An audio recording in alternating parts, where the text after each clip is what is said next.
cancelled. As far as I know.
Welcome to your lovely to see you. So good to see you. Thank you for a text. My phone then subsequently broke. Oh, fantastic.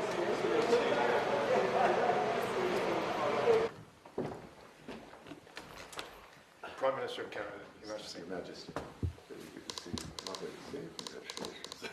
Very much, very much. I've had a really disaster today, sir. My border of Canada been broke. No. Yes, it fell on the tarmac at France, which is proof of our founding peoples, the British. Draw a line. I'm not of that rank. No. Well, anyway, it's a great treat to It's lovely. we have much to catch up on. Come and have a seat.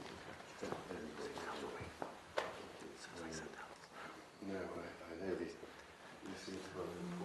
No, they are important. They are important. Well, they are. They are. And,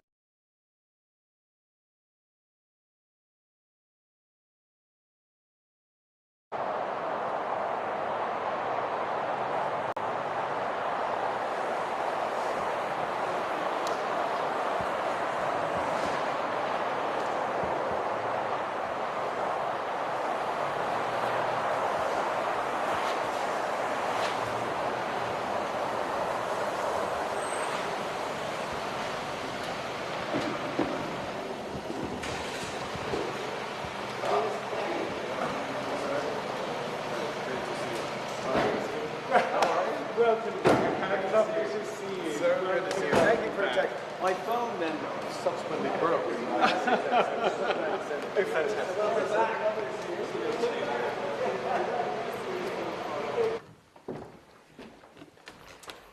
Prime Minister of Canada, Your Majesty. Your Majesty, very good to see you. Lovely to see you. Congratulations.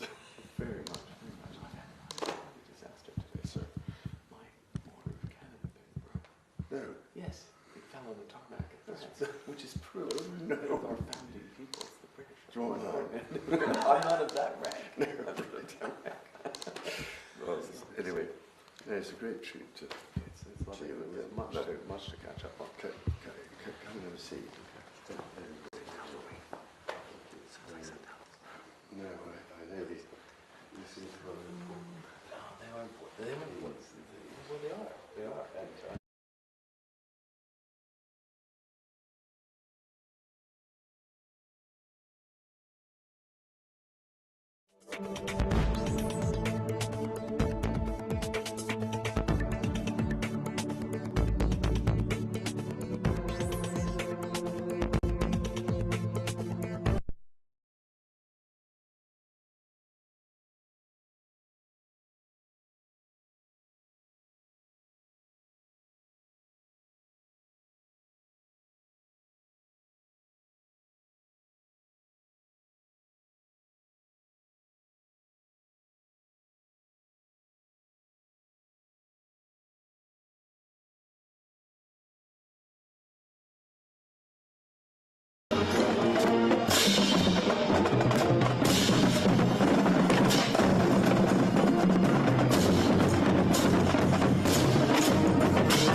Picture with this guy. Last year we got some pictures. Oh, wait a minute. Come on, we'll do a selfie. Hold on, we don't mind. Wait a minute.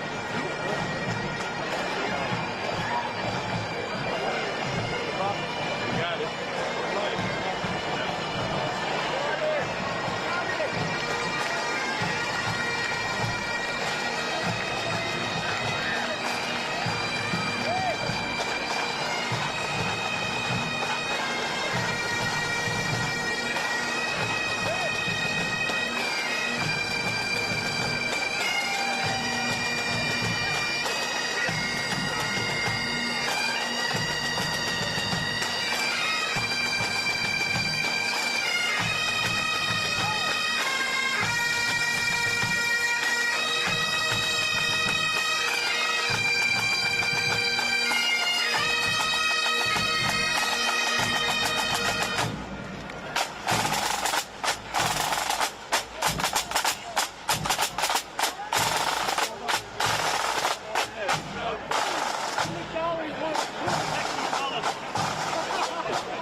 we wind up on the freeway.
We're not wanting to.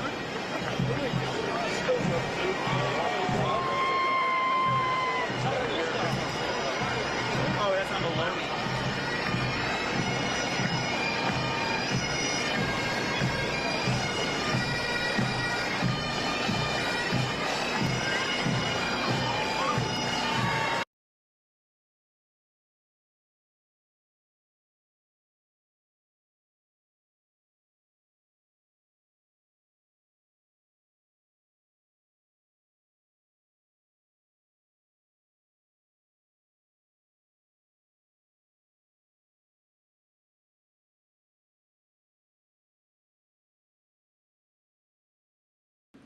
This economic transition, and there's a plan, a long-term plan for tariffs on this. How concerned is the president that the markets and Americans, for lack of a better term, will freak out over these tariffs and be concerned about a long-term plan? Sure. I think I've been asked this question and answered this question respectfully, Edward.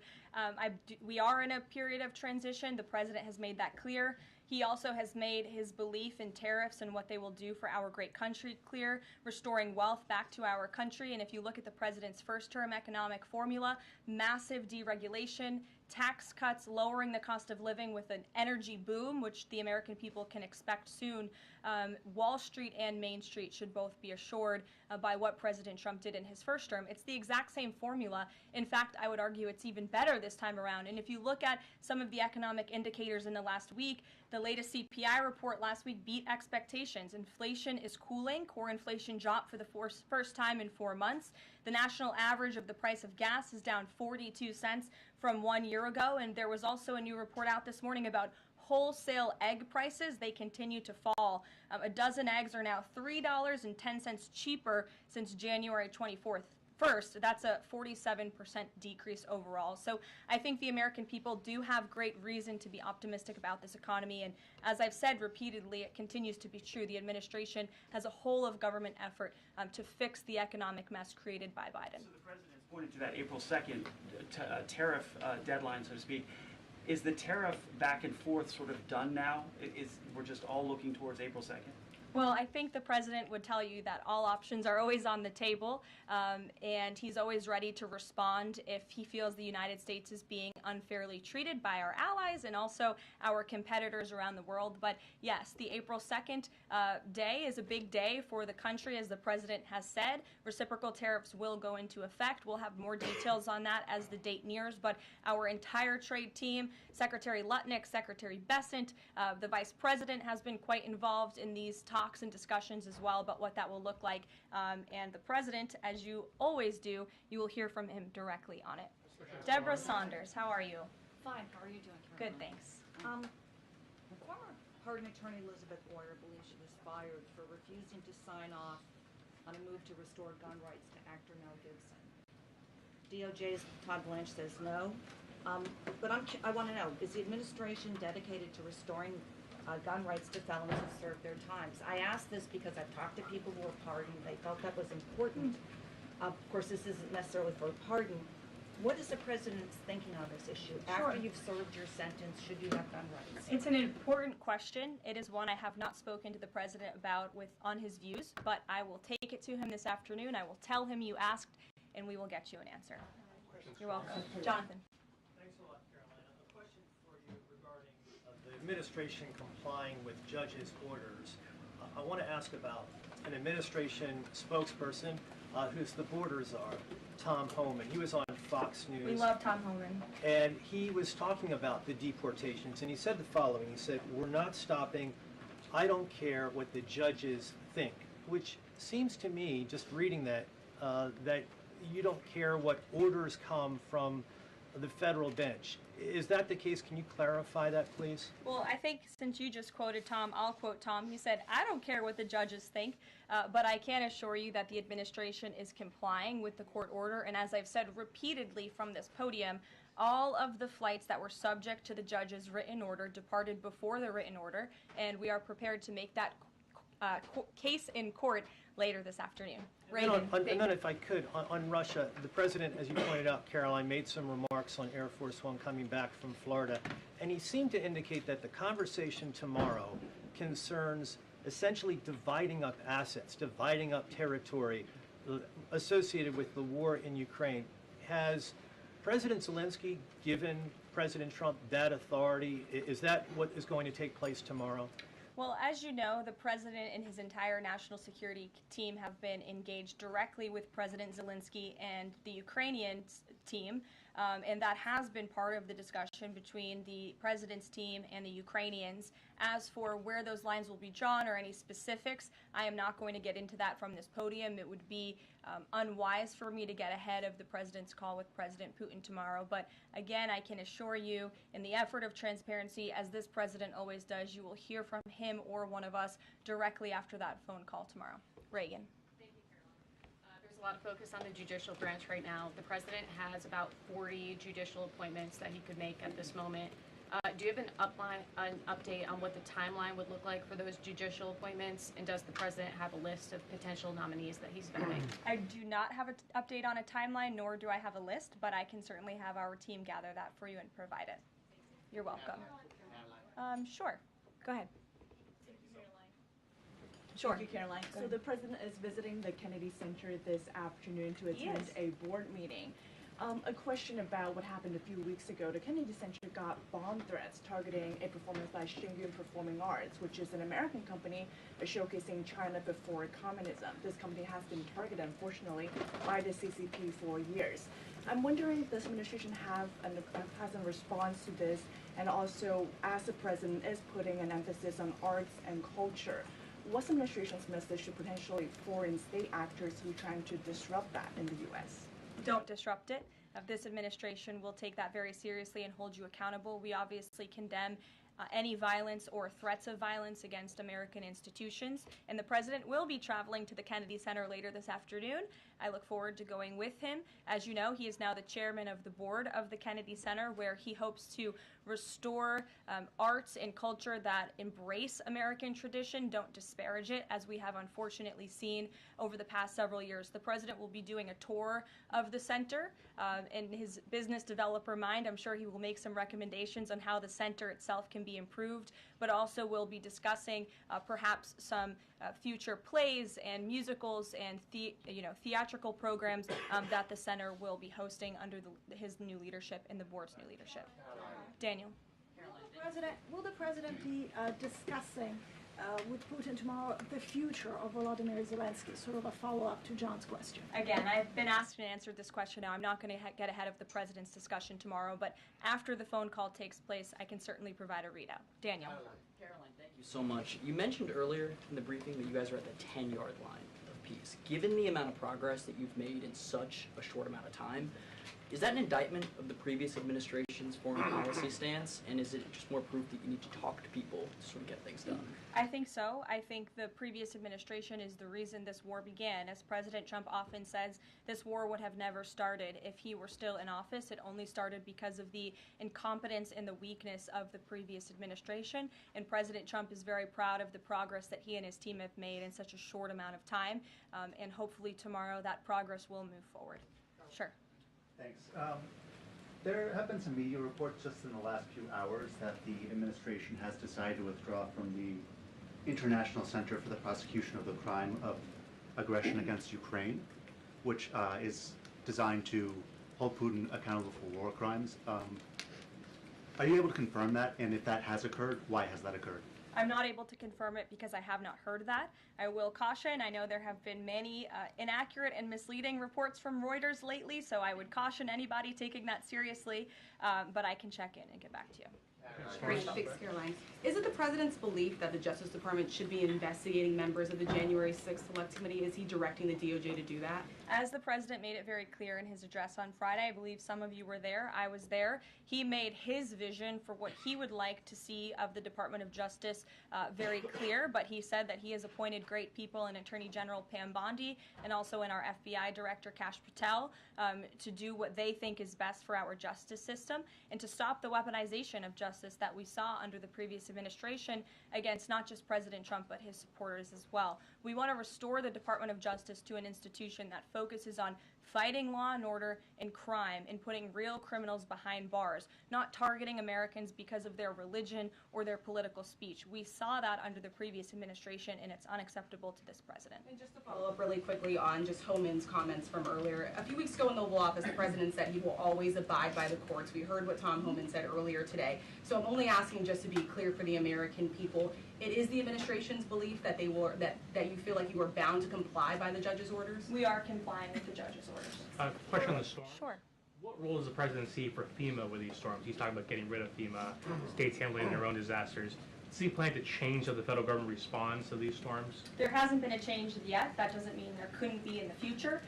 But as of right now, the president, the entire administration are actively monitoring the storms, as I said. In fact, before I came down here, there was an email note in my inbox from the Department of Homeland Security on what they are actually doing state by state across the board. So rest assured, Secretary Noem and her team is on it, and I would defer you to the Department of Homeland Security for any further details. One more question.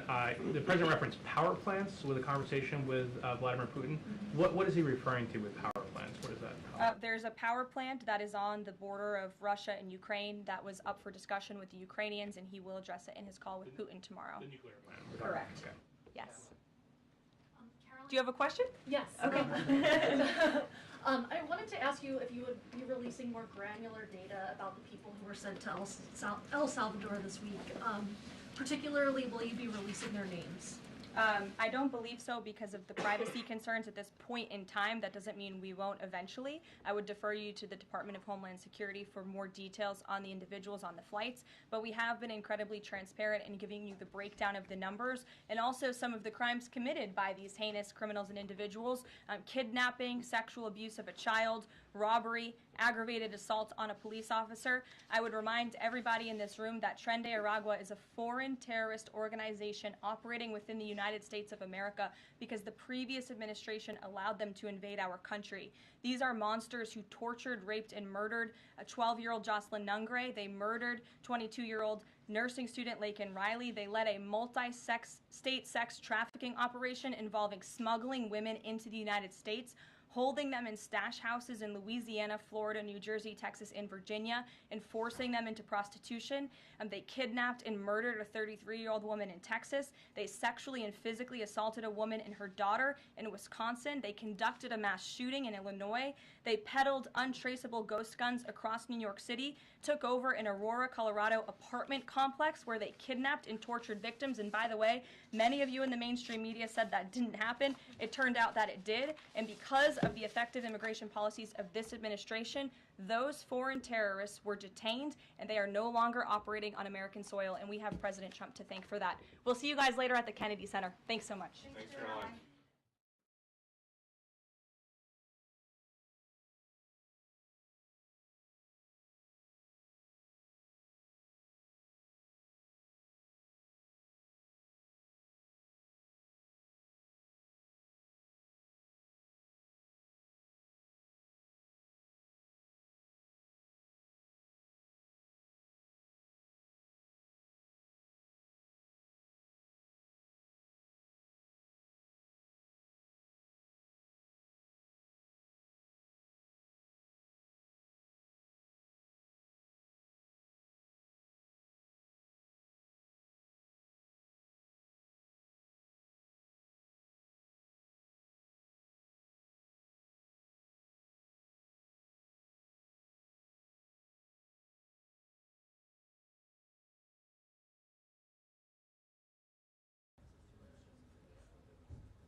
sir. Hi. All right. How are you doing? Well. Matt Lee. How are you? Nice to see Andrea Mitchell here again. Thank you, ma'am. I'm here after a rather big trip. All right, so are we, we're set? Everybody good? Great. So I'm going to start with a little bit of a statement here today. Welcome aboard, everyone. Nadia, nice to see you. During my first briefing, I said that under President Trump, peace through strength is back. That was clear from day one under this administration. The 11 days since my first briefing have further proven it. In an important advancement for peace, America's top diplomat, Secretary Marco Rubio, and National Security Advisor Mike Waltz traveled to Jeddah, Saudi Arabia, to meet with the Ukrainian delegation. As a result, Ukraine expressed readiness to accept the U.S. proposal to enact an immediate interim 30-day ceasefire to the Russia-Ukraine conflict. The ball is now in Russia's court, and even more advances have been made after Envoy Witkoff's visit there as well. Following this historic meeting, Secretary Rubio traveled to the G7 in Canada, where our partners expressed support for a swift end and a durable end to this conflict. And as we pursued peace, our nation also showed strength. Under the President's direction, this administration invoked the Alien Enemies Act of 1798 to initiate the removal of hundreds of dangerous members of the Tren de Aragua, a vicious, violent foreign terrorist organization, which has been threatening our nation, conducting irregular warfare, and terrorizing Americans. We express our sincere gratitude to President Bukele of El Salvador for playing a pivotal role in this transfer. As Secretary Rubio said, once again, President Bukele has shown he is not only the strongest security leader in our region, he is also a great friend of the United States.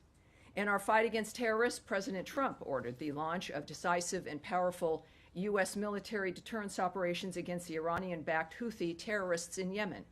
Following the strikes, Secretary Rubio noted that the president, quote, sent a powerful and clear message.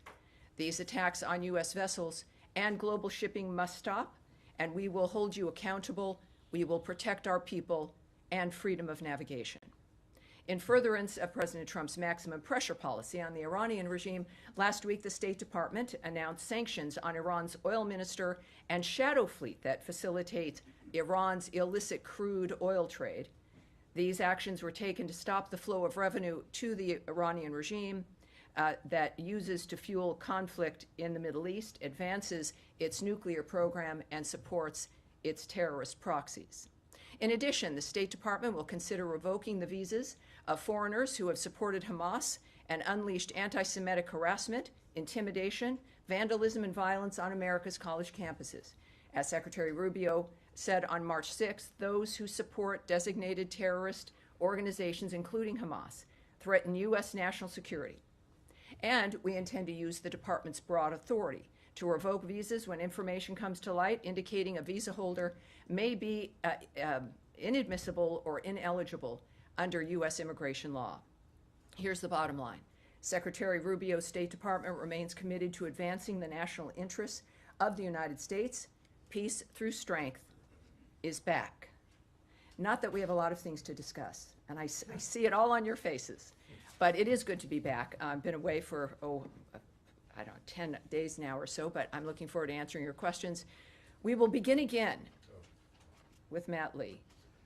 Thank you, Tammy. I had three processy kind of questions, but for the sake of my colleagues, and I know there's a lot to ask, I'll break it down to two. They'll be very brief. All right. One, on the South African ambassador, who the Secretary declared PNG on Friday. Sure. The South Africans seem to be a little bit miffed that they learned about this from a ex post, and I understand there was a meeting at which a formal diplomatic note explaining this was handed over. Can you, what day was that, the meeting?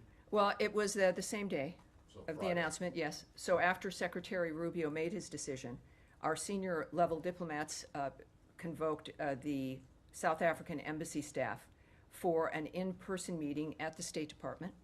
At this meeting, our officials delivered the official notification of Ambassador Rasul's persona non grata status, and it was done. Okay, and I understand that his privileges and immunities expire today, and then he has to leave by Friday? That's right. So he has, for these 3 days that passed, he's had his privileges, but those did expire today. And he has, technically it's a week from the notice, and so that expires now on Friday. Okay. He'll need to be out of the country. Okay. And then my second one is what you mentioned before on the AEA, the Alien Enemies Act. As you know, as this building certainly knows, there are several provisions that or several criteria that have to be met in order to invoke this. One is there being a declaration of war with the country in which this force is from, or that the invasion or incursion, or however you want to call it, is being orchestrated or influenced by a sovereign state. Does the U.S. now regard Nicolas Maduro as the legitimate head of state of Venezuela? And secondly, if you do, or even if you don't, are Maduro and the state of Venezuela now covered by the Foreign Sovereign Immunities Act? You know, just before I came up here, my colleague, Caroline Levitt, had a great deal to say about this. This belongs at the White House. This is a dynamic that's happening out of the White House. Well, but I also, in addition to that fact of referring you back to the White House and to DHS regarding this, this is in the courts. And as you know, I'm not going to pontificate on or guess or muse about what's going on with the courts at this point. So clearly the White House has been very transparent. Caroline was very clear this afternoon about their approach. Clearly they feel that this is something they want to litigate, and they're going to. And for the good of the American public, it's an important thing to do. Everything we know that the Trump administration is doing, certainly President Trump himself and his team, is in the interest of the United States. I understand and that's why he was elected. People are excited about the nature of the actions that we're taking swiftly, and this is one of them, and we will see it play out in court, and that's the extent of what I'll be saying. My question is not about... So now there's a third section. I thought you said you were going to forego the third part. No, I'd just like to have an answer to the first Sure. question. Does the U.S. consider Nicolas Maduro to be the Well, I'm not going to discuss with you again a national issue that belongs both with the White House and the Secretary himself, so I'm not going to be able to remark on that. All right. Based on the same dynamic here, I guess for the Americas, the situation, Andrea Mitchell, please. This is related to Sure. immigration issue Sure. and peace through strength. Sure. Does Secretary Rubio believe that if Afghanistan is among the countries that are on a list, a draft list to be banned, that legitimate SIVs who were approved by the State Department during the fall of Afghanistan and the withdrawal should be a carve-out, and that these people who help the State Department, the CIA, the DOD, can come and have refugee status? I do have a follow-up. Well, first of all, there is no list. What people are looking at over these last several days is not a list that exists here that is being acted on. There is a review, as we know through the President's executive order, for us to look at the nature of what's going to help keep America safer in dealing with the issue of visas and who's allowed into the country. But what has been touted as something that is an item through the State Department, it just simply isn't the case. So the premise, I have to say, I certainly can't speak to because it's not accurate. When it comes to the nature of Afghanistan and those who've helped us, the arrangements we've made already in the past, getting as many people from that conflict here, certainly those who have assisted us and worked with us, that's been a policy and a dynamic that we've worked on from certainly even the previous administration, working to try to get that happening.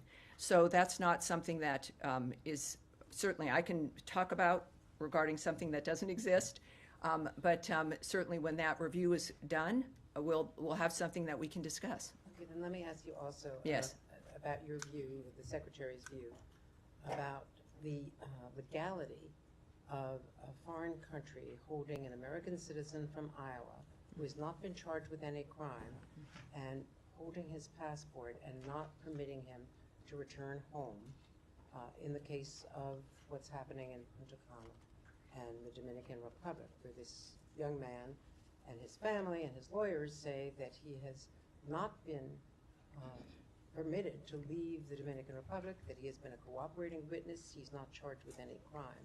Does the State Department have any view about the rights of that U.S. citizen?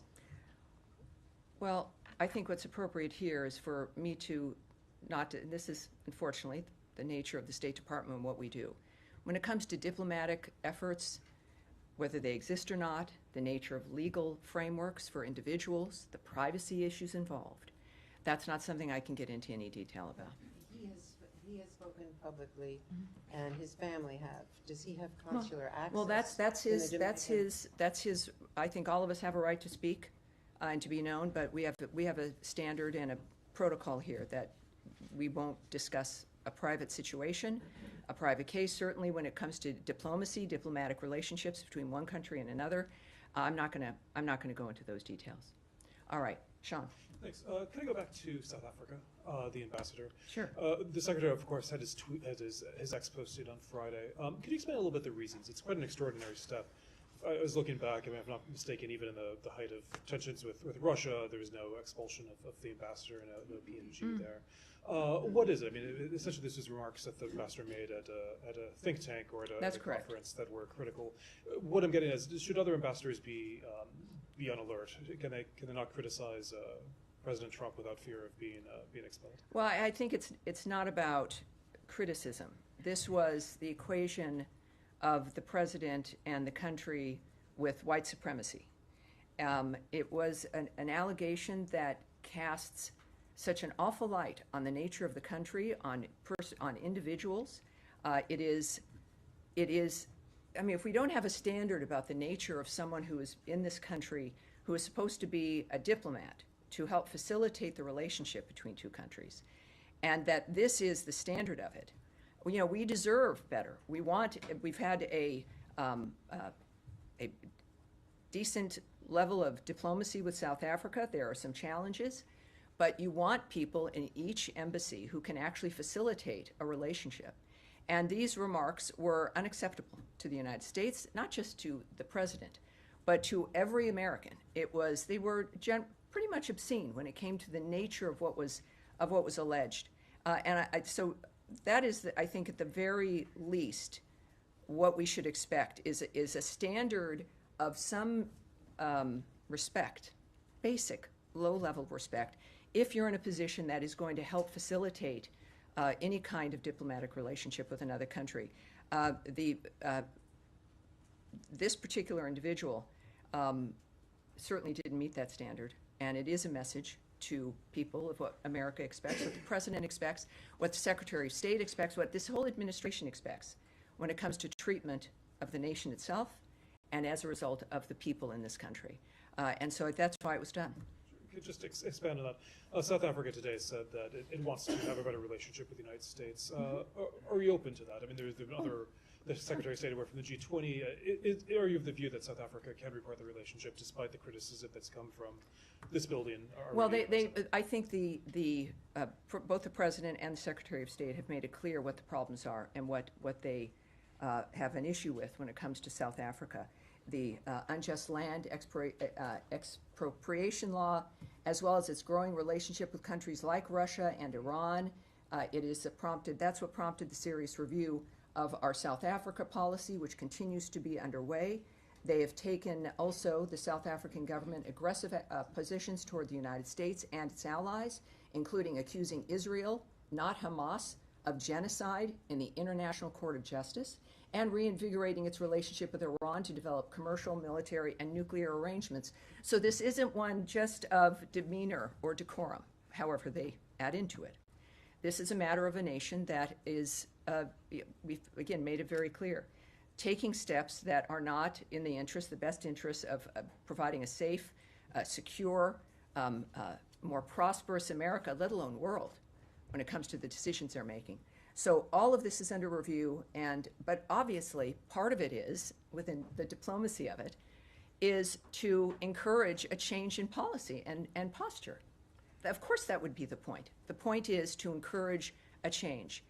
What I've seen with the trips we've made with the diplomatic adventures, of course, as well as the G7 summit in Canada, is the nature of the Secretary of State is to make things better for people. It is not to punish or to target people or countries. It's the nature of changing policy and creating better environments for all of us. And I've seen that in motion in every dynamic.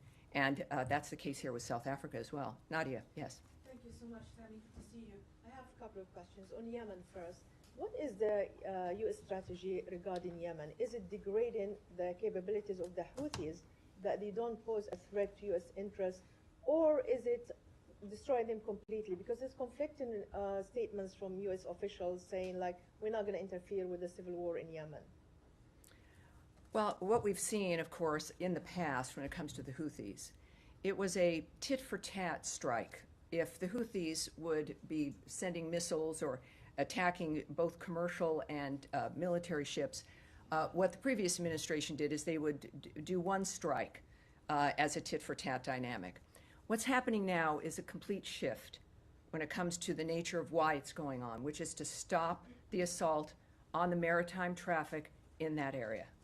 And up to this point, there's about 174 attacks on American naval ships, which is an extraordinary number of attacks. And this isn't a situation that should be managed. It has to stop. So the message to the Houthis is, if this will end when you end the attack on both commercial and military ships in that region. So it's a maritime issue, and it's meant to completely change the posture of the Houthis, and of course, in conjunction in that dynamic with Iran. That the days of pinprick responses where we allow that to occur is over. That's, I think, a pretty clear statement from the administration as a whole as well. On the visa thing, just the visa, sure. Is the area clear when it comes to revoking visas for foreign students? Are you revoking visas for students who clearly support Hamas and shows literature that's supporting Hamas, or is it also include students who support Palestine or the free, they say the freedom of the Palestinians, or showing sympathy with civilians in Gaza? Is that area very clear?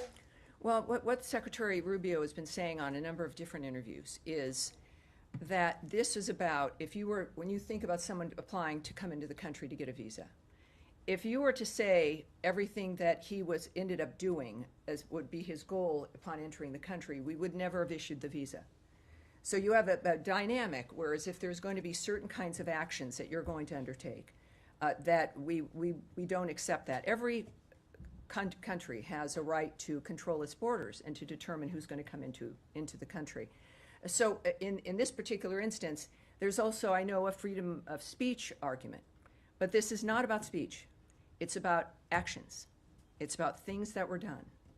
And of course, I don't want to go further because also this is within a court dynamic. America's got the best court system in the world, and there will be arguments on both sides, no doubt, regarding this. But it has to be argued. It has to be litigated. But the actions that we take and the decisions we make are not about content. It's about actions that are occurring, and certainly in that particular case. Yes. Can I? Go ahead. Can I? Hi, Tammy. Hi. Thank you. Just to follow up on the Houthis question, so President Trump said every shot fired by the Houthis will be looked upon as a shot fired by Iran. So we're wondering, if Houthis don't back down, is the United States prepared to attack Iran or give Israel to do so? I think you're referring to President Trump's Truth Social tweet, and I'm sure you all have it on your phones. You should, because I'm going to refer you right back to that tweet. It speaks for itself. All right. Just to follow up on a different topic Sure. in that case. So Voice of America and Radio Free Asia is one of the outlets under Voice of America. They have written extensively on the oppression of Uyghur Muslims by Chinese authorities. Actually, their reports have raised awareness about the plight of Uyghurs. And this is a topic that the Secretary feels strongly about as well. We've just seen him last week imposed sanctions on Thai officials over deportation of Uyghurs to China. That's What right. does he think about the shutdown of this outlet? Does he support this decision? Well, and what you're referring to, I think, is the VOA and some other outlets involved with the current, some budgetary changes and actions that have been taken. What I can tell you, like with all the aspects that are happening in this shift, is that it's a fluid situation. And I look forward to watching it unfold as you do. I know you're all reporters, and some reporters here in the bullpen have been affected. But the fact of the matter is, this is serious business. It's the business of government using taxpayer dollars. So the same standard applies here. And of course, it's just happened.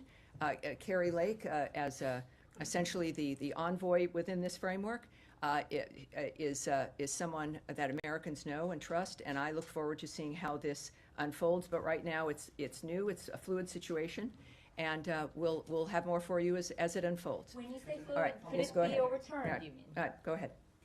Can I just follow up on Yemen and your assessment of civilian casualties? Because you'll know there have been reports of several. What's your assessment on that? On civilian casualties? Well, you know, under no situation does anyone want that. This is a horrible dynamic. At the same time, the Houthis are pirates who have commandeered an entire country, in addition to attempting to commandeer and threaten and harass shipping in the maritime area there. So when we think about this dynamic, certainly America seeks to avoid that situation, but we're now in a position where it has become untenable. And that, you know, America's position in this kind of a regard, it's a unfortunate framework of war and of tensions and conflict like this. But of course, we lament, I think, this country of all countries, and what we've done and what we've accomplished. We lament the loss of life. That's the aspect. Because I think this is part of the real story. All of the aspects of what the Trump administration, what Secretary Rubio and everyone now in this new administration is focused on, and maybe it surprised people, it shouldn't have, is peace, is to stop the wholesale slaughter of people, is to stop the chaos that reigns through certain regions, is to make sure, especially with certainly Ukraine and Russia, is to make sure in every place where there's conflict, that the people that are alive today might be alive tomorrow. And it's imperfect, it's not something that any of us can sometimes predict the end result of. But this is an administration and a president and a Secretary of State who's made it clear that this, if there is a hallmark, the hallmark is fighting for peace and an end to this kind of chaos that has destroyed Yemenis' lives, and it destroys, obviously, too many lives around the world. Now, yes, sir, you've been waiting patiently. Yes, sir. Two quick questions on the Palestinian issue. One pertaining to Gaza. Aid has not been allowed in since the 2nd of March. The situation is very dire. I was wondering if you are really concerned about this, especially, you know, this coincided with the beginning of Ramadan as well, where people need food and water and so on. I mean, is you know, starvation used as a method to pressure people? Isn't that a war crime of some sort? Well, you know, for the horrible suffering of the Gazan people, we know where that sits. It sits with Hamas. We know that within the ceasefire, and why we fight for the ceasefire and want it to continue, is in fact to make sure that food and aid is moved into that region. The United States has led the way in that regard. We also know that at this point, when it comes to the nature of what Envoy Witkoff has worked on and what all of us still focus on is in fact what your concern is. Making sure that there's a situation on the ground that allows food to get to the people who need it, that allows aid to move through to the people who have been suffering because of the choices that Hamas has made throughout the years. And that is what we continue to work on. So everyone, certainly it's a concern, and that is why we continue to work to make sure that aid can get to the people who need it. Yes, sir. Go ahead. Follow-up? Yeah.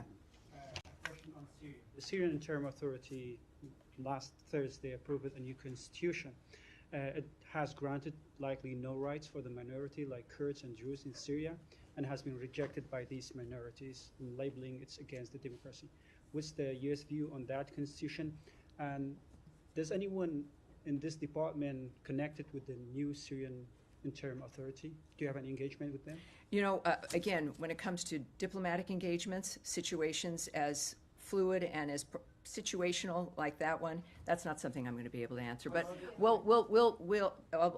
I'll see what we can do when it comes to the specifics of what you've asked for. Yes. Right. I have another question on Iraq. All right. Yeah. This administration, including Secretary Rubio himself, has called the Iraqi government to resume the Iraqi Kurdistan oil export and solve the U.S. oil companies' issue that are working in Iraq. But this hasn't happened. What's the U.S. view on that? Are you urging the Iraqi government to resume the oil export? Again, I'm not, at this press briefing, I'm not going to go into international negotiations or diplomatic negotiations or thoughts that might be held by the Secretary of State. But we'll see when it comes to actions on that. It'll be, I think, abundantly clear. Yes, ma'am. Syria. Thank you, Tammy. So Syria's new government, along with regional countries such as Turkey, Jordan, Qatar, and others, have been calling on the U.S. to lift the sanctions that was put in place during the Assad regime, and many view these sanctions as a significant barrier to stabilizing and rebuilding the country. Is the administration considering removing or maybe easing these sanctions? Well, again, when we think about the administration, I think of President Trump and their posture and point of view regarding Syria, and the fact that when it comes to the State Department and the Secretary, these are things that would be negotiations that would have to be contemplated, and I'm not going to do that right here from this podium. Yes, sir. Thanks so much, Tammy. I appreciate you taking the question. Over the weekend, It depends on what the question is, but go for it. Over the weekend, the U.S. deported a Lebanese citizen who was a doctor at Brown University. I was wondering if you might be able to elaborate why. That, I would say, when it comes to that kind of action on everything we might discuss, that's the Department of Homeland Security. So that would be them. And on violence, escalating violence in the West Bank, I guess, are there any concerns at the State Department over what we're seeing in terms of Israeli actions in the north, in Jenin, in Tulkarm? Well, the United States' position, certainly the State Department, is that we stand steadfastly with Israel. Israel has seen certain security concerns that they have, and they're taking actions regarding those security concerns. And we stand with those decisions and what the Israelis choose to do in that framework. Yes, sir. Thank you. Two questions. Changing subject to South Asia. A few days before the elections, President Trump, then as a candidate, had spoken about, expressed concern about attacks on the Hindus in Bangladesh. Now that Secretary has been here for about 60 days, what is his assessment about the situation of Hindus in Bangladesh and what steps he is taking to address President Trump? Secretary Rubio. Well, again, you're talking about President Trump in certain aspects about how the nation and how his administration views the nature of what's happening in another country. And Secretary Rubio, of course, follows through with his vision and the nature of the choices that are made in that regard. But when it comes to, again, negotiations, diplomatic considerations, and the conversations that those involve and what might happen, I don't want to presume here what the outcome will be. You don't want me to either. I think that the best thing to do would be to. I'm sorry? Can I reframe the question? Well, no, because I'm not. What I'm not going to answer is diplomatic considerations from government to government or attitudes and approaches when it comes to what's happening in a certain country that belong within a diplomatic kind of conversation that clearly I can't speak on, or would I hypothesize about what might happen. So, yes. Yes, here you go. Second Yes, question. Go ahead. I have one more Go ahead. question. Thank you, Jeremy. Just to follow up quickly on what Hamara was saying about USA, GM, Radio Free Asia, Sure. and other news broadcasters, because I think you're going to get a lot of questions about this. Oh, I expect it. I just got back into the country over the weekend. I thought, well, this will be discussed. As you mentioned, it's affected colleagues we know in the bullpen. Yes. Can you just clarify, when you say that you're watching this unfold, do you know if this is something that could be reversed in terms of what they're doing with USA? You want me to speculate, and I know I can't. And I know I come from a background where that's mostly what I did for a very long time. That I can't do here. Okay, so my next question is about something different. The State Department, according to some reporting by the New Republic, terminated a contract to the Yale School of Public Health's Humanitarian Research Lab. They were tracking evidence of Ukrainian children that have been abducted by Russia since Russia's invasion of Ukraine. Some of that evidence was about to be, from their work, it was about to be transferred to European law enforcement officials. Can you comment at all on whether it is true that this grant was terminated, and whether you have any other comment on that? Well, I can't confirm that, but obviously I'll take it back and I'll get back to you so we can get some details in that regard. Yes, yes, sir. Thank you so much. I also have a question on Russia, Ukraine, but before that, let me follow up on Radio Free Europe quickly from a different angle. This administration last month secured one of the reporters jailed in Belarus, was working for Radio Free Europe, and I want to give you credit for that. Now, given how strongly you feel about the cases, can you assure us that you will continue securing the release of Radio Free Europe reporters, one of them in Azerbaijan and other countries, even if you end up defunding them? Well, that's not something I can answer here, again, when it comes to the nature of the choices that will be made. But what I can tell you is that this is a country that has led the way from the very start of radio, of making sure that voices are heard everywhere. That this is something this country can be proud of. And it sits within the framework of what matters to us. At the same time, this nation has to look, and I don't think it's anything to be ashamed of, look to the nature of how America is going to be able to remain strong and safe and secure and more prosperous so that we can continue to move through with foreign aid, with facilitating voices that normally other parts of the world would not hear. It is a part of democracy. And of course, you want every nation to have that kind of commitment as well when it comes to who's able to be heard. So that's a commitment that stands. It is the heart of this nation. And certainly that's not going to be ending. The framework of certain things might change, or how we facilitate them, but certainly not that commitment. And I think we've done a good job of that, and we should all be proud of it as well. My How are we second doing? question, on Russia-Ukraine, I was going actually, that was my original question. Well, I've clearly lost the bucket of issues here as we've gone from a few things back. But go ahead. Comment on reports that the United States pulled back from international group investigating Russian crimes. What is the strategy there, and what message are you sending to Russia, who continues actually committing crimes as we speak? Yeah. Look, this is we're going to be looking into a number of different things. That's anecdotal. The nature, I'm not familiar with the nature of what happened, so I'm not going to be able to speak to that. Yes, right down the middle here. Yes, sir. Thank you so much. I think, the gentleman in front of you, sir. Go ahead. Daniele Compatangelo for LA7, Italian TV and Primetime Media. So we both were at the G7 the last week, we were. And the focus was Ukraine. So Yes. today in Europe there was European Council. They met the foreign minister and they discussed about Ukraine and the European Union proposals. So it seems like there are Europe is very divided right now. Like Italy, Spain, Ukraine. Hungary and Slovakia are more aligned to Trump proposal. It's not proposal, but like plan. And the other ones, more lefties, are like want to keep giving military aid to Ukraine. So, what do you, as a State Department, how do you guys will interact with the European right now? Are we going to go for the Trump plans or the European ones? I think we're going to go with the Marco Rubio approach, which is to talk to everybody, which is to put out the new ideas, which is to argue for them on the merits of those ideas. That's what happened at the G7. What happened at the G7 was a collection of people who have very different points of view, some big disagreements, but a direct, specific decision mentioned by the Canadian Foreign Minister Joly that we're going to focus on what we do have in common, what we can get done together, and really the importance of the gathering itself and what we can do together. There's a lot of people, I think, that would prefer us to be distracted by the disagreements.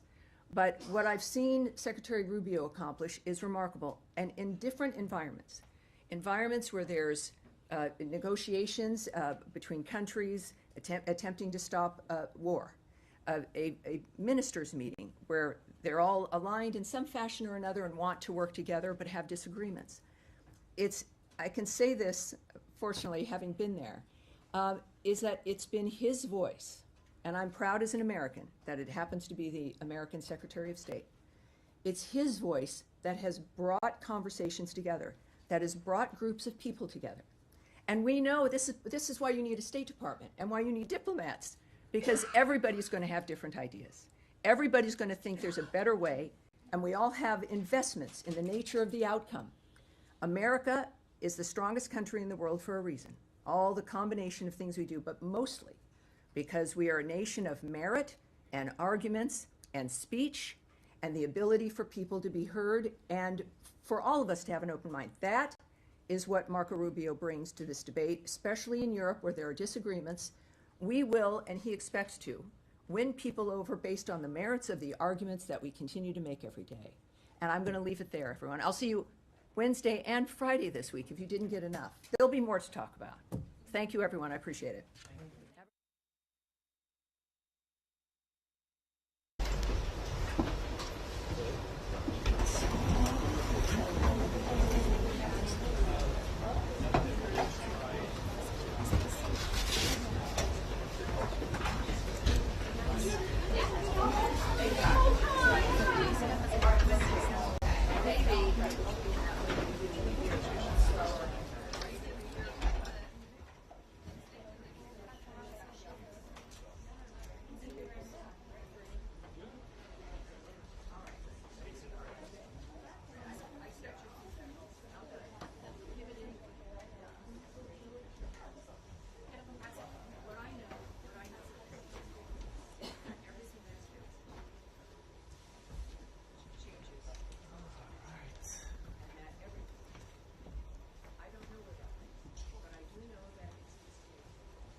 Definitely seen that on TikTok.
military corp, take off or hide your badges if you have them on.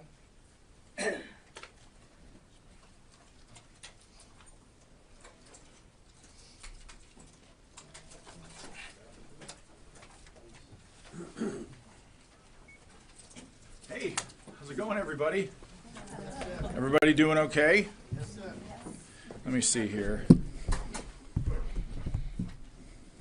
Well, it's not. Let me see. Here, you want to check this out? Already off to, this is a live production. All right. So thank you, everybody. Good afternoon. I hope everybody had a really great weekend. I wanted to say welcome to the new Pentagon press briefing room. In line with the Secretary's vision to make this the most transparent Department of Defense in history, I gave you my personal commitment to make these briefings more routine. So today is the first of many, and considering the significant U.S. military operations as directed by the President this weekend, now seemed as appropriate time as any to fulfill that obligation to all of you. Additionally, I'm glad to be joined by Lieutenant General Alex Grinkovich, affectionately known as Grinch. Now, despite his call sign, he's actually a very pleasant and delightful human being, and we're glad to have him here at this podium. He's the Director of Operations of the Joint Staff. He's going to be able to provide a much richer context in the ongoing series of U.S. military operations against the Iranian-backed Houthi terrorists in Yemen. So thank you for joining me, General. Thank you, sir. As many of you all know, we had an election back in November, and as a result of that election, an overwhelming mandate from the American people, there's a new president in the White House, and that, of course, is our president, President Donald Trump, who has immediately gotten to work on his America First agenda for the Department of Defense. Among those are four top-line points that I think are very important for those in this room to understand. Those are protecting the U.S. homeland, deterring China, and maintaining the ability to strike America's enemies anywhere in the world, and then also asking our allies to do more. We all know that this is a tall task, to be sure. So President Trump knew we needed a certain type of leader to bring the department into the 21st century, and he found that leader in now Secretary Pete Hegseth. So in less than 2 months, Secretary Hegseth has taken monumental steps to return the Department of Defense to its core mission, which is warfighting, lethality, meritocracy. In a very, very short amount of time, Secretary Hegseth has restored the warrior ethos. He's declared DEI dead at the DoD. He's made the sovereignty of our borders a matter of national security.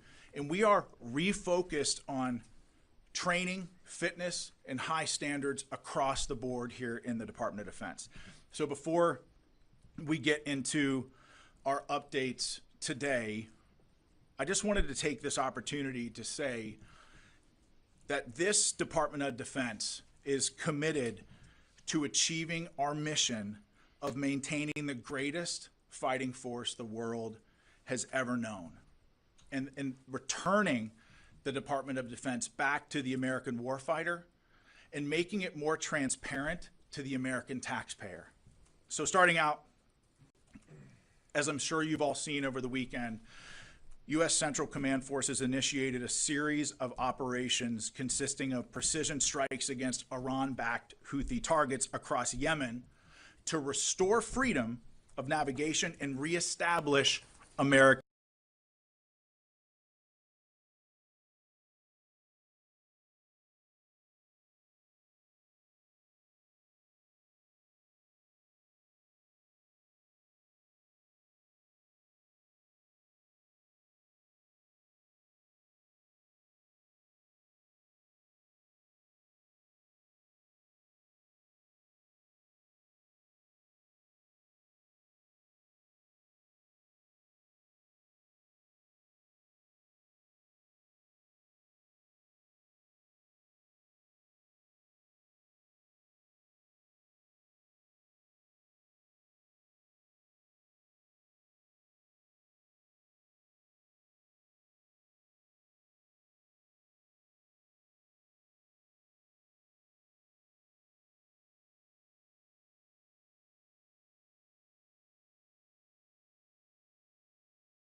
soon as you put it up, it seems to warp or something happens because it can't be hit by that many cars on drugs. But I don't know if you ever noticed, and I always said, whoever did that, because it's all over the country for years, with the little curve, right, Laura? You know what I'm talking about? The great Laura Ingram. We got a lot of power in this sport. But this stuff is such garbage, and yet it's been selling for 30 years. I said, somebody's made a fortune. They get every highway, and it's always bad. But here it's really bad because it's old and bad, and it looks terrible. When we had the head of China coming in to top people right underneath President Xi, and he'll be coming in the not-too-distant future. When we had India last week, we had France last week, we had a lot of people. We had Ireland, we had UK, and they come in, and I say, how's it looking? They say, oh, it looks much better, you know, that's great. But it looked very good when we had it, but I'd like it to look beyond that. So we're going to spend a lot of effort, a lot of money on crime, and we're going to spend it on fixing up. We don't want graffitis on the beautiful white statuary marble, and we want to have our roads good and everything else. We'll be able to do that easily, and this is a part of it. I mean, Kennedy Center is a very big part of it, and you can't have this looking like it does. I'm so surprised because, you know, I know the person who was in charge of it, and he's a good man. I never realized this was in such bad shape. I've been so busy, I haven't been able to be here in a long time. And I shouldn't be with what I'm doing. But I thought it was important because I've been hearing reports, and I thought it was very important to make this good. It's a very big part of the fabric of Washington, D.C. And we're going to make our capital great again, just like we're going to make our country great again. April 2nd is Liberation Day for our country because we're going to finally be taking in money. We're already doing it, a lot of money. As you know, we put down some early tariffs on people and countries that we're not treating. Going to be a little different, but I call April 2nd. That's when the tariffs kick in. December.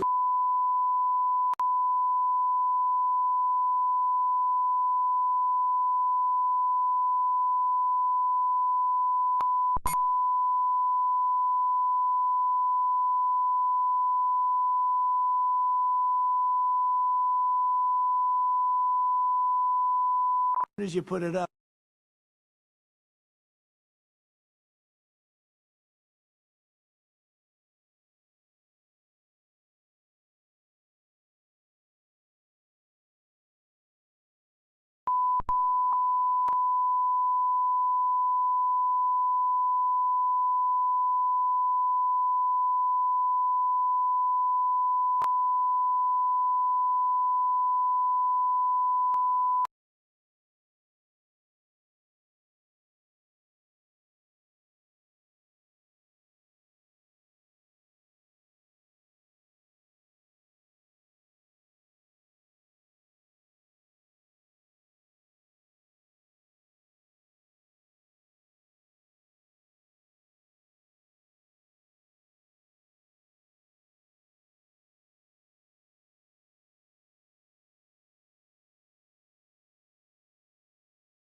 Brent. I'm from Sky News. Is this where the lawyers who are?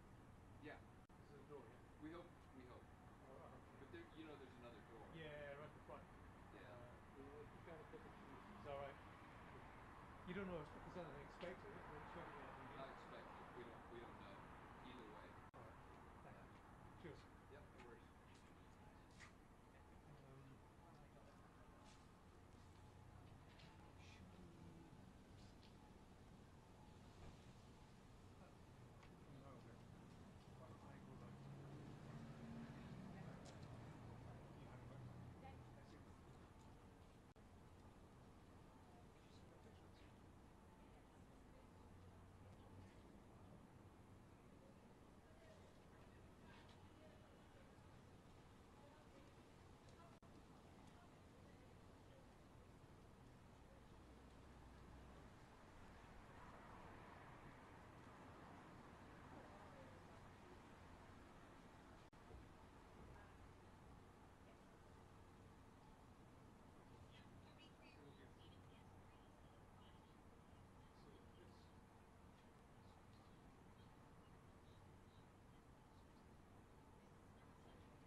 best shot here, Cash. We're movie stars right now. One's in 29 and one's in 30. You know, 'cause I used to, you know, stand schedule. I used to, with one of those things I didn't notice.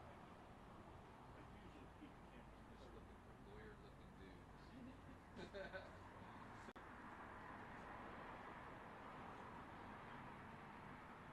Oh, and I shot somebody last week inadvertently in Portland.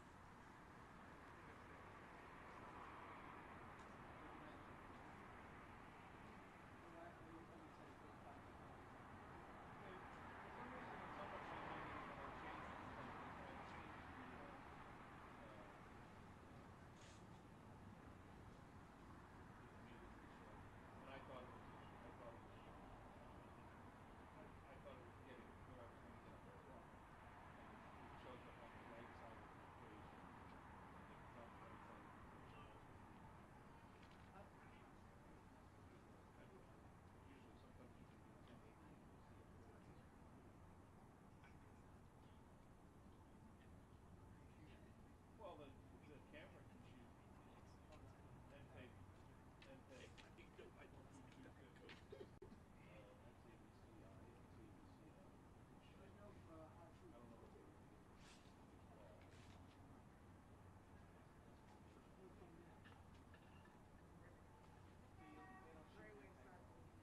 Yeah, we do, but the 400 shoots an NFA. This is, I think, probably shooting an NFA. NFA's smart.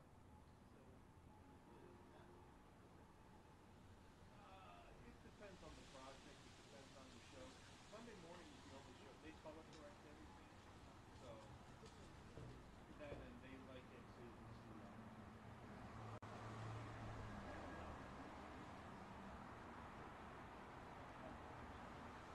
Depends.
expecting to speak?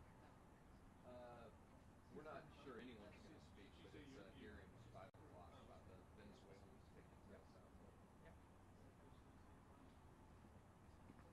You must have been on the same email that I got with Ellie, you, me. So is 2025 right? You know, this is one of those shoots where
kadar çok sesini falan duydum.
como que amigos, no, como dice el bandera de México, legado de nuestros héroes. No, símbolo de la unidad y de todos nosotros hermanos. No, ya no sé. No, ya no lo sé.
weeks after I got there,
again with that?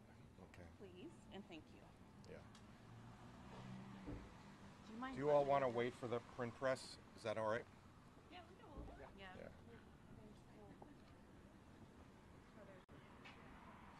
No, I mean, there's some other print press.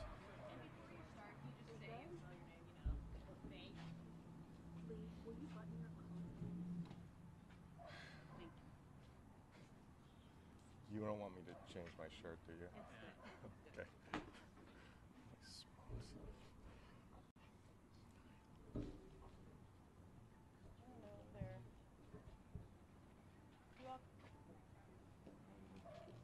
Okay. You want? Should we start? Hi, I'm Lee Gelernt, Legelernt from the ACLU and the lead counsel in this case. We just had a hearing before Judge Boasberg, and our position is even more clear at this point. We had serious concerns going into the day that the government violated a federal court order. Today did nothing to dispel it. If anything, it reinforced that our view that the government may very well have violated this order, perhaps even knowingly violated. I think the judge did not seem to be accepting the government's argument, many of which were implausible on their face. There's a lot at stake here. There's a lot at stake in two ways. One is the use of the Alien Enemies Act. It has only been used 3 times in our country's history, all during declared wars, the War of 1812, World War I, and World War II. Congress could not have been clearer that it can only be used where a foreign government or nation is in a declared war with the United States or is invading. This is ultimately then a fundamental question of separation of powers. The president is simply thumbing his nose at Congress. Congress has said when you can use the Alien Enemies Act. Every other administration in the history of the country has abided by those limitations.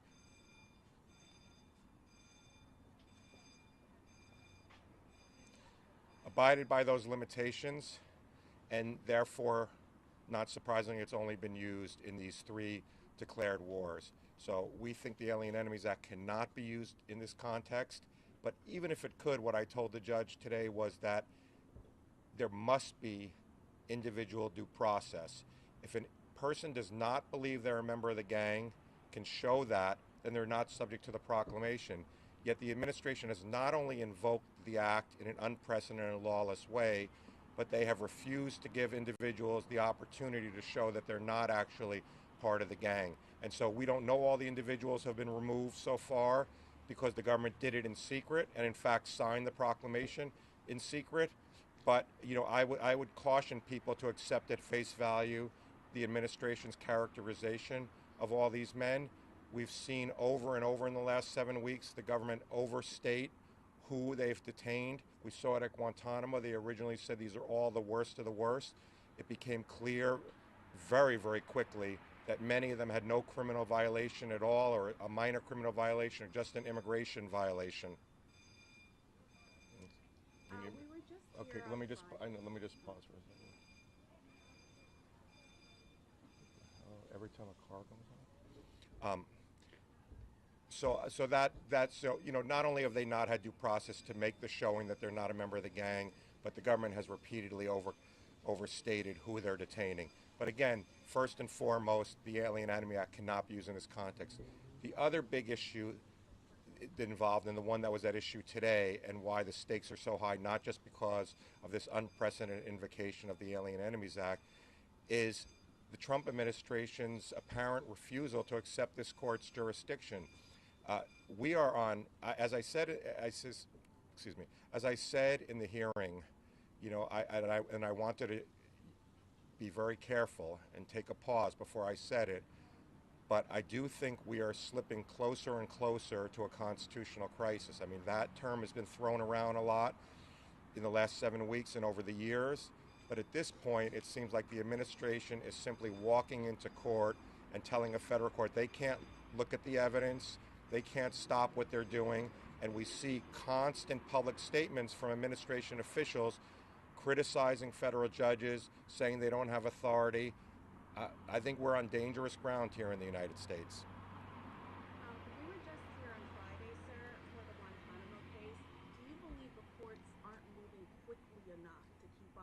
issues?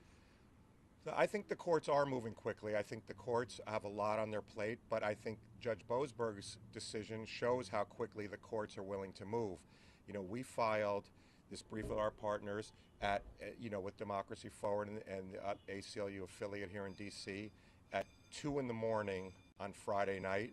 By Saturday morning, early Saturday morning, well before noon, the judge issued a TRO blocking the transfer out of the country of our 5 named plaintiffs. By 5 p.m. on a Saturday night, he held a 2-hour hearing to expand that TRO to the entire class of people subject to the proclamation and issued that TRO. And had the government complied, many, many people would not have ended up in a Salvadoran prison. And they are, make no mistake about it, in serious danger. The other thing I would say is the government walked into court today and said we can't share any facts. This is all the most sensitive national security material. But yet you cannot turn on the TV, look at Twitter, and not see posts by the United States government talking about it. There was a video of the men getting off the plane in El Salvador. I would suspect, obviously I don't know, that the U.S. had a hand in creating that video. The United States government is retweeting the president of Salvador's cavalier statements about these men. So I do think that many of the federal courts are moving very quickly. Just like us as lawyers, they have a lot on their plate, and they're doing their level best. And I think Judge Boasberg was an example of that. You said that you're thinking of approaching a constitutional crisis. Can you elaborate on that? Well, I think, there are decisions that are made all the time that people disagree with and are extremely polarizing. But that has happened for 200 years plus in our country. What changes here, what the difference is here, is the government's apparent refusal to abide by the federal court's power. I mean, our country is based on the assumption that there are 3 equal branches and that the federal courts will say what the law is and the other 2 branches will adhere to those rulings. Once that ends, we're in a very different situation in this country. We're no longer a country based on the rule of law. Were you pleased to hear the judge's push, I'm adding the context of pushback on the government? We were certainly pleased that the judge took this very, very seriously, ordered an immediate hearing. We filed our papers last night, again at 2:15 in the morning.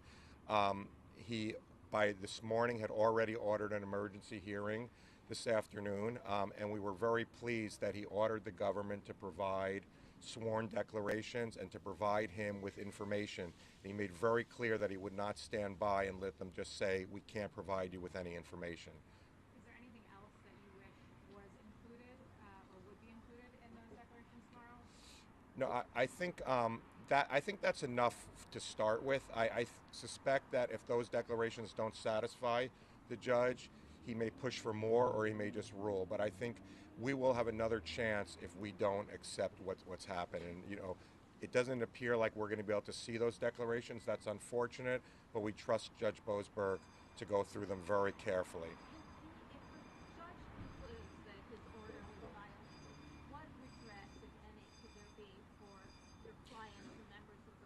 Yeah, right. So that's a great question. I think you're asking beyond the normal sanctions and contempt that a judge always has available if his orders are defied. We will ask the judge to order the government to get these individuals back. I think there's a very serious question about whether a federal judge can ever order a foreign government to do something, and that, the answer is generally no. But here I think we're in a very different situation factually. This essentially is like El Salvador acting like a private prison, holding these individuals, and it appears that the U.S. is paying for it. So the U.S. essentially has constructive custody over these individuals, and there's no question the U.S. has leverage to get them back. So we hope that Judge Boasberg will push very hard to get these individuals back. I don't know how long they will be able to last in a Salvadoran prison. I'm sorry, just one more thing. Can you, now I've lost my train of thought. Can you address why you think the government was so unwilling to provide pretty basic information, since the pretty basic information seems to be out there? Right. So, I mean, to your point about it, the information being out there, whenever the government feels like it will be in their interest performatively to put information out. They do it, and that's constant. But now they're walking into court and saying all of the information is national security sensitive. I suspect they don't want to provide a lot of this information because it's not helpful to them.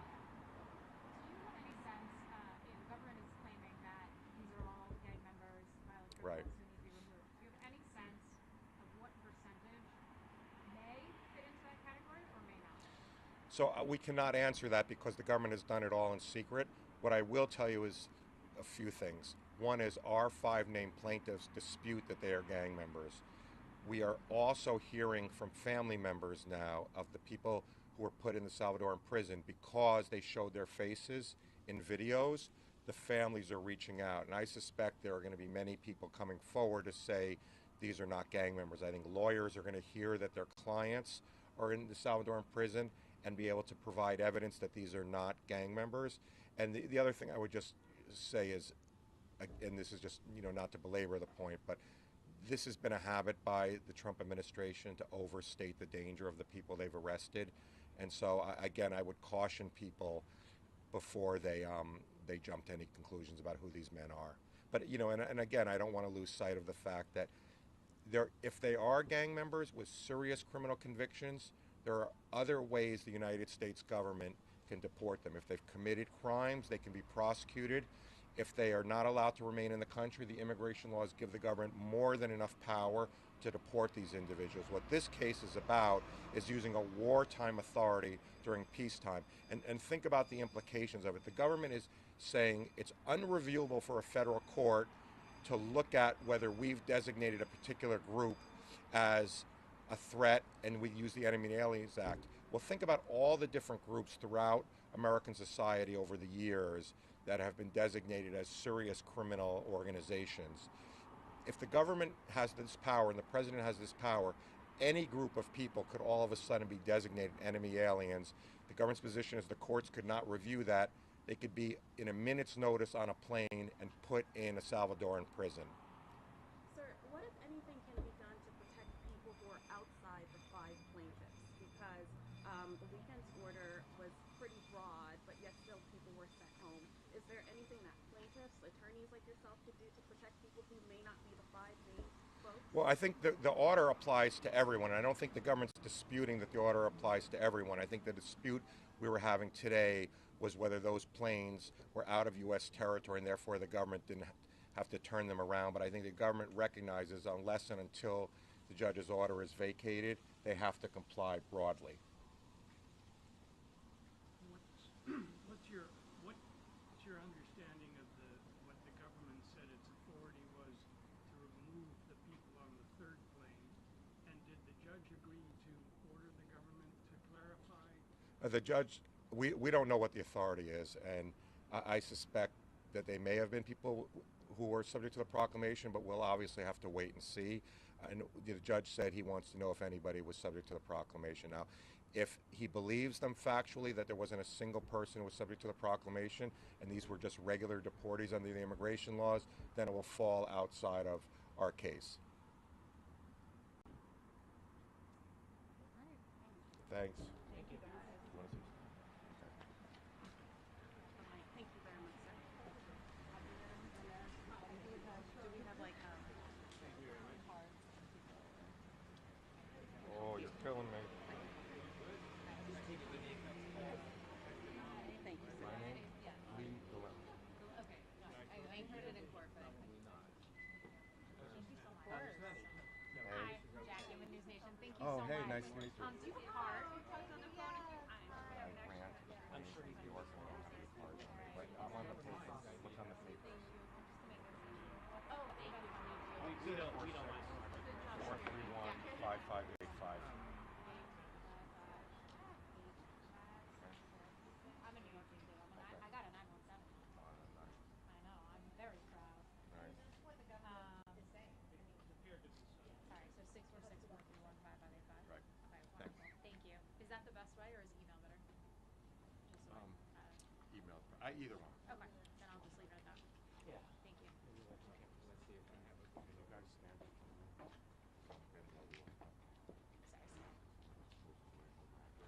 Thanks.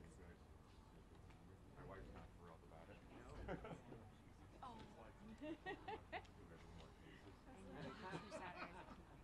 Are you coming next? I was out. My son's there.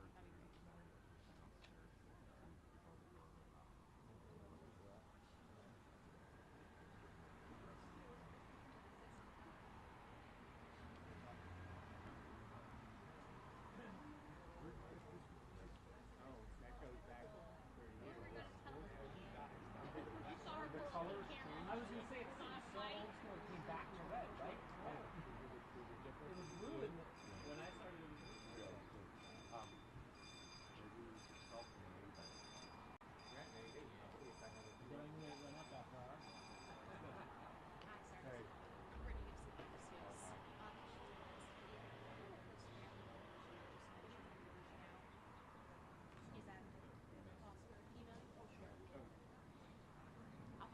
Thank you. Oh, is the email and the documents too? Yes. Okay. Thank you. It's a good job security. the newspeak. Oh, thank you.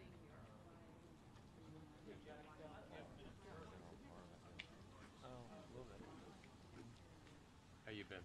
I'm all right. Nice to see you. I haven't seen you in ages. Oh, hey. Nice to meet you. Yeah. Nice to meet you. Seen you a bunch of times, on TV. Oh, I think he's like, he's on it. He's like, This is how I'm spending it.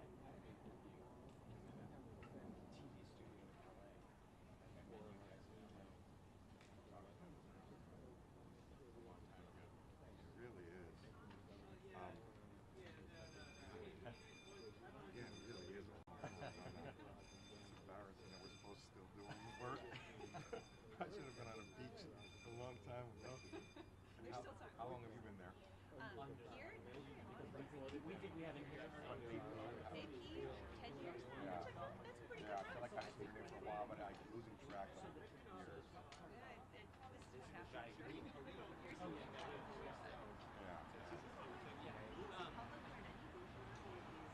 Hi, I'm Sky Perry. Hi, It's I'm nice Mark to see you. Sherman with AP. Nice to meet you. So you're going to be around? Covering stuff? Yeah, mostly. Yeah, just or maybe this will be there in like 3 days. Oh my gosh, this is what we were talking about right now. Good to see you. Yeah, that'd be great. Did you send me? Somebody had.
closer than the other.